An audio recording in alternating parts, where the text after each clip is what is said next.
you live in the Western world, you've definitely heard about gluttony, heard it, but in my over 20 years of going to church, I've never, and I actually mean never, heard a pastor preach on it. Now, when something is not touched on in the faith, that most likely means that it is a sensitive / offensive topic and definitely needs to be talked about. It is plaguing the US, and from what I saw from the few times that I've been to Canada, I would say 100% there too. It's actually a vice most regularly found in first world or prosperous nations. So let's get into it. But first, what's up guys? I am your host Nefertari, and this is our third virtue / vice in my series called Lost Virtues. Virtues help you build great godly character. All of these virtues are character traits of God or were demonstrated by Jesus while he was here living on this earth. So I'm going to just start off by presenting you with the virtue that lives in the middle that we are striving for, and then the vices on the sides. One side is if you lack the virtue, and the other side is when you take the virtue too far. So this virtue / vice is simply on eating and drinking. And so our virtue today is going to be moderation and or temperance. We're going to use the words interchangeably. You'll see why I do it later. The vice that we all know, this is when you lack the virtue of moderation. We go into gluttony. And then there is another side to this. There's another vice. It's called the extreme. It's not as common. We're just going to kind of touch and go on it, but I want you to see it. It's a deficiency or like self-denial. It's more so common in religious circles, but when we get there, you'll see what it means. So let's just dive right on in to talk about eating and drinking. Food. Why did God give us food? Why do we eat? Well, he does it right off the bat in Genesis 1. Genesis 1:29. God says, "Behold, I have given you every seed-bearing plant on the face of all the earth, and every tree whose fruit contains seed. They will be yours for food." If you have read the Bible, or if you've read at least the Old Testament, you will realize that food is all over the Bible. All over it. God is giving so many dietary laws to the Jews. He does it in Leviticus 11 and Deuteronomy 14. You will see the food that is clean and unclean. So why is he doing this? Well, God created food. We need to eat. So food is there for our nourishment for our body and sustenance. So it's there to keep us alive and healthy. Now, during that time of the Bible, they did not have the technology that we have today. So God gives them all of these laws. Now people are just like, God is just loading people up with laws, but you're not understanding. They would not know what bacteria and all that kind of stuff was. They wouldn't know what supplements were. They wouldn't know what nutrients were. So God just tells them straight up, don't eat this, eat that. He gives them this balanced diet. God does it for them. He does all the work by giving them these dietary laws. That's why we have food. But we're going to spend some time looking at Ecclesiastes and Proverbs. They are books written by Solomon. Solomon's one of my favorite people in the Bible. He is the third king of Israel, David's son, and he's considered the wisest person in the Bible. Obviously, exception would be Jesus Christ. He writes Ecclesiastes when he's older in life, and if you've read it, he talks a lot about food, eating and drinking and being merry and that kind of stuff. But he's doing it from the perspective of looking back into his past. But he also wrote Proverbs, which comes before Ecclesiastes, and in that has a lot of admonishment, warnings, a lot of diligence for how we should eat and how we should do things. So we're going to look at a lot of that kind of stuff today. But first I want to start with Jesus and what Jesus had to say about all of this. I always want to present Jesus's words because he talks about pretty much all of these topics at least once. Jesus in the New Testament in Luke says this. He says, "Take care that your hearts aren't dulled by drinking parties, drunkenness, and the anxieties of day-to-day life." He actually gives them an admonishment about consumption. So drinking is also a part of this. And what's fascinating with Jesus is that the Pharisees, if you know, they like to call him a glutton and a winebibber because of the people that he was hanging out with. Now, those are insulting terms for them because they're trying to say, look at you, you have no discretion. Now, Jesus, this is not true. Jesus was not doing any of those things, but they use those terms as insults. Now, calling somebody a glutton is not just an insult. Gluttony is a sin. The basic definition of gluttony is an excess consumption of food and drink. And that's why we're going to talk about both food and alcohol, because both of them are overconsumed in America. So right off the bat here, I want to start with some sobering statistics because I want you to see that these are the results of sin. Gluttony is a sin, and all sin has consequences. And so here are some stats. As of 2024, almost 75% of America is overweight, with about 42% of adults being obese. Obesity can cause heart disease, fatty liver disease, type 2 diabetes, respiratory problems, joint pain, and a whole load of other things. Moving on to alcohol. In 2023, almost 25% of people over the age of 18 engaged in binge drinking in the past month. An estimated about 29 million Americans suffer from alcohol abuse disorder. And alcohol is the leading cause of preventable deaths in America. Overconsumption plagues rich nations. It's a part of our hedonistic nature. Hedonism being our desire for pleasure. Now, in a world without God, many humanists, they're people who believe in the power of the person, of the human being. So humanists and philosophers like Epictetus, he was a Stoic philosopher, firmly believe that we should live for pleasure. Like, what else are we here for? Pleasure is the highest pinnacle of everything that we should have in this world. So humanists love the book of Ecclesiastes. As I mentioned it before, Solomon says, eat, drink, be merry, enjoy your life. What they miss is that he is comparing and contrasting a life full of hedonism versus living a life for God. Or I should say, a life of hedonism without God is what he's contrasting. In Proverbs, he has a lot of other very different things to say. And actually, if most people read the book of Ecclesiastes all at once, they would realize he rounds it out by saying that life and all this consumption and all the things that we do just doesn't matter without God. So why do we suffer from this overconsumption, this gluttony? It's because humans like pleasure. A lot of our sins are attached to our flesh. They feel good, taste good, they make us feel good inside. Now, God is so wonderful that he gives us these bodies, right? And he gives us our five senses. And they're there for us to interact and enjoy the world. So you may have heard this before, but our sense of smell actually amplifies our sense of taste. Remember during COVID, maybe some of you experienced this or you heard about it, that people had lost their sense of taste and smell. I guarantee you weren't pigging out if you couldn't smell or taste. I guarantee it. Why? Because that's why most people eat. It's the sensations, it's the taste. You like it. There's another problem. There's another reason why people overeat.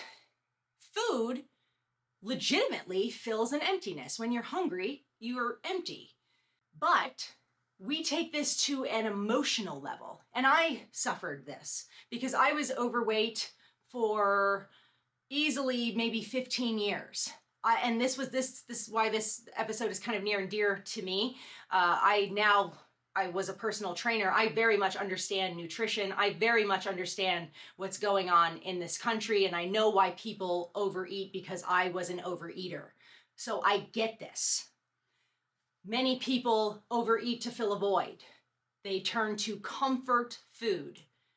And when you eat, different nostalgia may be brought up, different emotions connected to different events in your life. There's just the concept of, the fact of depression and eating away your feelings, filling this void, eating way past fullness. Now, you're full, but you're just like, you're not eating for the sake of eating. You're not eating for hunger. You're eating because you're trying to fill something. And so there's this term, it's called the law of diminishing returns. You just keep chasing this high that you're looking for, but you can't get it anymore. And I remember this so much. Food actually starts to taste different in your mouth when you keep on eating it. It means your palate has been oversaturated. So food, when you reach this level, most people don't think about this and Christians don't either. food becomes an idol. So in Philippians 3:19, Paul says this. He goes, their end is destruction. Their God is their belly, and they glory in their shame with minds set on earthly things. What happens is your food ends up consuming you and your thoughts, and you're just like, when am I going to eat again? And it's not because of hunger. You're just like, I need this. It's an addiction. It legitimately is. And that is a modern problem of ours, more so than they had back in the day. Our food is actually engineered to make us addicted. If you haven't read some books on this topic, I mean, I would suggest ultra processed foods. What's happening is a lot of our food is becoming something called hyper palatable. Fast food, desserts. Food scientists are actually sitting there and they're coming up with concoctions that are not found in nature. And they're putting them in our food. And so what they do is they light up different areas of our brain. So it's no longer food is there to satiate our bodies. It's now there strictly for like a dopamine hit. So as I said, sugar is being dumped. Sugar is very highly, highly addictive. It's 8 times more addicting than cocaine. This is why so many people struggle to get off of it, because it's a multifaceted problem. First, it's the dopamine, but then you're also with the comfort food, like you're having emotional connections. Food is a beast with these kind of problems that we're having. So one of the worst combinations in the world is high fat and high sugar. It becomes a dopamine bomb in the brain, and that you would never find out in natural food. Another thing that is probably the sensitive part of this is that the effects of gluttony is also a visible sin. So you could have a sin that you do on your free time in your home and nobody would know it. Let's say you were watching porn. Nobody would know this unless you told them. But if you are a glutton, everybody will know. Everybody will see. Now, in the West, people may not say something, but I guarantee that they think something. Because we all know human beings, they're always looking at others. I guarantee they have thoughts. Now, I knew 2 really, really obese missionaries. I would say that they are actually morbidly obese. I personally think that this ruins their testimony. I don't actually know how to rectify an obese person going to a third world nation where people have food issues and they clear as day have an overconsumption problem. To me, as I said, I think it ruins your testimony. I would look at you, especially as somebody who's in the fitness industry, and I would say, so you don't think your body is a temple. You don't really care. Because if you did, you would work on that. And I get it. I understand. This is sensitive. But that's the problem with it being such a visible sin. You can't tell somebody that you don't overeat if you're a 350-pound person and it's not muscle. You can't tell somebody that. And I believe that non-believers also look and they're like, well, this person doesn't value themselves. So that's something that we need to take into consideration. We are meant to eat to live, not live to eat. So I want to swing from gluttony to the other way. We're going to round it out. I'm going to tell you about the virtue of moderation at the end. But let's talk about this not so common, but deficiency, self-denial.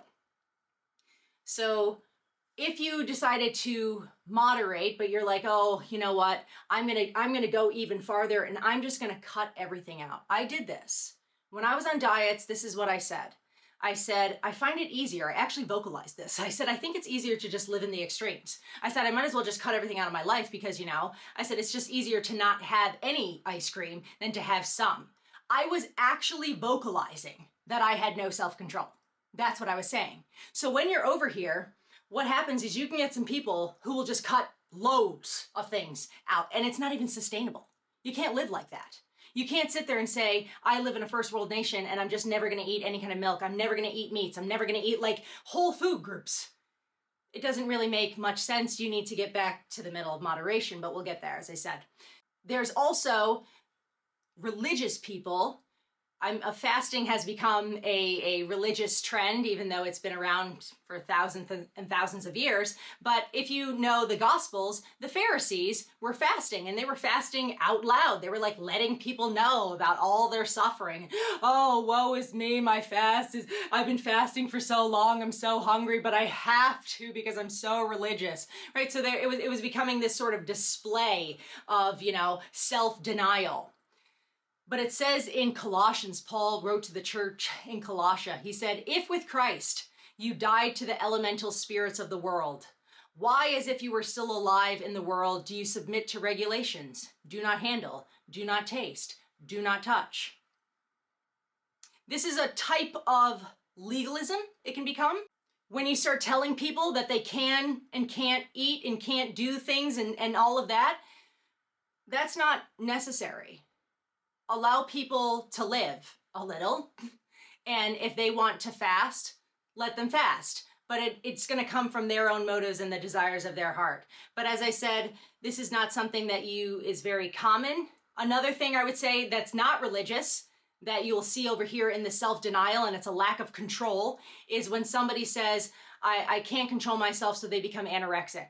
That would be an extreme self-denial. Also bad, and that's also a health issue at that point in time. So before I get to moderation, we have one more, and I said it's gluttony is food and drink, and so let's touch drunkenness. We could do a whole day. We could do a whole sermon on just alcohol, but I want to just hit this because it is a form of gluttony that we see in America, very, very common. So it's not a sin to drink, but it is a sin to be drunk. It says in Ephesians 5:18, and do not get drunk with wine, for that is debauchery, but be filled with the Spirit. Let's talk about our culture. I went and I lived in Europe for a little bit. And if you know anything about the Europeans, they do drink, but they drink differently from Americans. They will actually have wine that complements their meals, that brings out the flavors, and they don't drink to get drunk. They actually enjoy the experience. When I was in Europe, you could always tell when there was an American, because Americans, young Americans, are sloppy drunks. Like, the actual motive is to go out and get wasted, to make poor decisions, to be super fun. It's actually the motive. Alcohol drinking, binge drinking is heavily promoted in our culture. We don't drink to drink, we drink to get drunk. Loads of problems with this.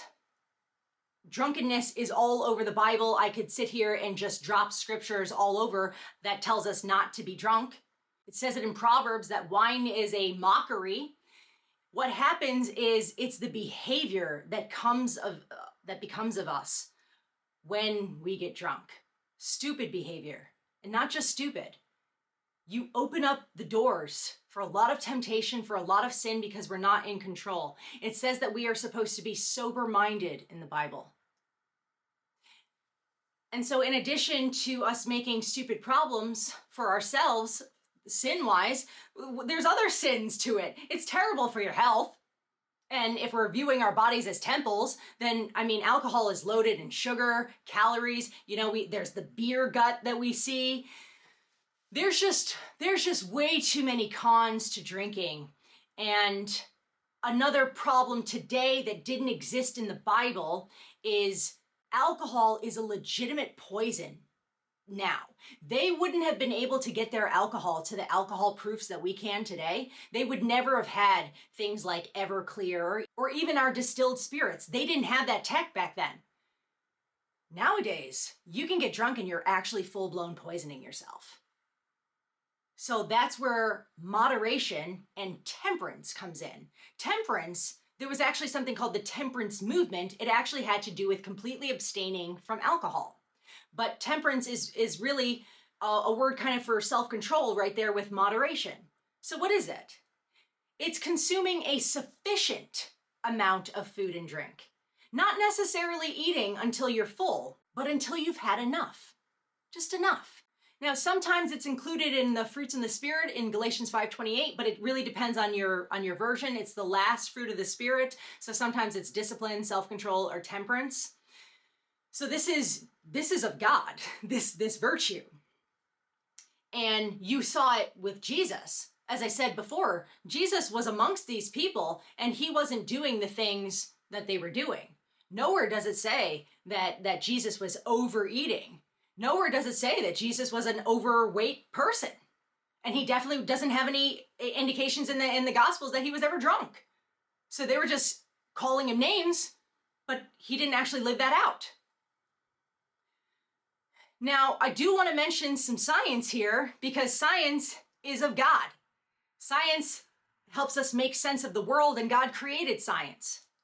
So God makes us these amazing bodies, and he gives us fail-safes in our bodies so that we don't overeat, so that we don't overconsume, and we just blow right past them. So there's something called leptin. It's the fullness hormone. So if you've heard about, like, if you eat and after 20 minutes you're full, and then you can stop eating, that's because your hunger hormone or your fullness satiety hormone just kicked in, leptin. It's up to us to say, oh, okay, I'm full, I'm done now, I've had enough. That's the virtue of moderation. Have you ever gotten sick from eating too much sugar? I have, many times. It blew my mind when I saw that there was a verse in the Bible about it. It says in Proverbs 25:16, if you have found honey, eat only enough for you, lest you have your fill of it and vomit it. Now, honey would have been their sugar because they don't have processed sugar. And still Solomon is saying, if you eat too much, it's going to make you sick. That's the same thing with alcohol. We don't grasp this. The reason people vomit is because they've had too much. Your body just said, I have been poisoned. I am going to get rid of it. I must get rid of it. And then I'm not gonna lie. When I was in college, I thought that I was a champ because I could throw up and then get back in it. And people, they rah, everybody cheers. But it's just stupid. It's just epic foolishness. But you live, you learn, and then you go and you share it with other people. Don't make those mistakes, okay? Your body is telling you you've had enough. There are many people who they've recognized that they don't like their eating habits and they want to make a switch to healthy food. And everybody should. As I said, we have ultra-processed food. We need to be making a switch to God's natural food, but this is what happens, and this is why it's so difficult. Your taste buds have become used to hyper flavor. And so you'll eat something like green beans, and if it's not loaded in like olive oil and butter and salt, you'll be like, yeah, they're like bitter. They're just not good. And I get that. It's because your palate has now been adjusted to a certain level, a certain taste of food, and it's got to be cleansed. It's legitimately got to be cleansed. And so, as I said, fasting has become kind of a trend, but I did it years ago because it came into fashion with intermittent fasting in the fitness industry. And it's a fantastic way to reset your body. It is, both spiritually and physically, but do it as you wish. If you wish to add prayer to it, then do it. But I think that fasting is really great to start a diet.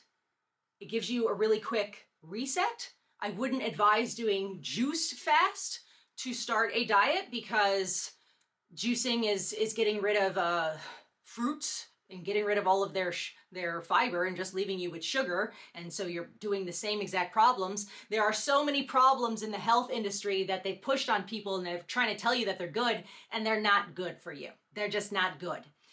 One of the most famous fasts in the Bible is called the Daniel fast. And it may not look like a fast on the outside. I'm just going to read the verses to you. It's Daniel 1:12-13.